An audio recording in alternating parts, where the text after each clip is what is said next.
We're talking about tools, all the tools in your retirement toolbox that are available to you, and making sure you have access to them and you use them properly. This is one of my favorite programs. Thank you, Billy, for putting this together. Your retirement toolbox. What tools do you have in there? What tools can sometimes be a little dangerous in our own hands, and what tools are sometimes a little confusing to use? All throughout our 30-minute program here.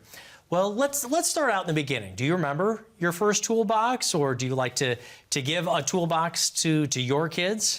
Yes, so for those watching for a while, you know we have 4 small children at home, and JJ, our third, he's very much into tools. So we gave him, a little toolbox, and it's plastic at this point. He's only 4, so I don't, he's dangerous on his own. I don't need to give him weapons to attack his brothers and sisters with. But JJ's favorite tool in the toolbox is actually the measuring tape. So he'll walk around the house and he'll measure everything, and surprisingly, everything is 42 inches. So he'll measure the window, 42. He'll measure a coffee cup, 42. He'll measure stuffy, 42. Everything's 42 inches. I don't know why, but yeah. Okay. Well, I remember my first toolbox. In fact, I still have it. Maybe some of your viewers do as well. But as far as the retirement toolbox, we could probably say very similar as well, that when we get those first tools, many folks out there still have them. So the first tools that usually go into that retirement toolbox are 401ks, yep. Or we open up our own IRAs. Maybe we save on our own, or we roll over 401ks as we move around. How are people using that tool, in your opinion, Billy? Yeah, the 401k is probably the most prevalent retirement planning tool.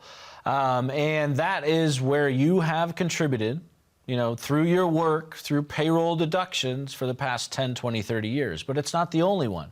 403bs work just the same. In Minnesota, we have the MNDCP plans, which are Minnesota Deferred Compensation Plans, but it works very similar to 401k. Our government workers out there, we've ran into a lot of TSP plans lately, right? Thrift savings plans. They work very much the same way, tax-deferred investment vehicles.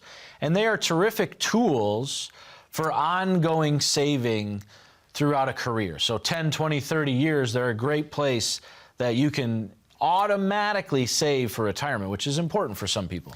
And would you say that the 401k, or if you kind of follow me along on this analogy or metaphor, if you will, are kind of your hammer, your ratchet set, your first set of screwdrivers and so forth? I mean, it's not hard to understand, but probably not used to the fullest potential. And yeah. It's something that everybody kind of at least has a grasp on, but that's not the tool that's going to help you get all the way through retirement, is it?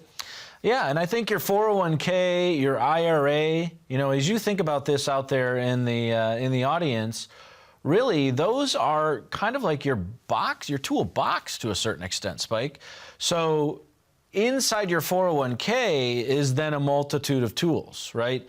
Inside your IRA is a multitude of tools. So it's an interesting, as we break down this analogy, to think about it in that, is it the toolbox or is it the actual tool that's going to provide me with what I need? And again, that's where in retirement things get complicated. And we're going to talk later in the show about what working with a retirement advisor means.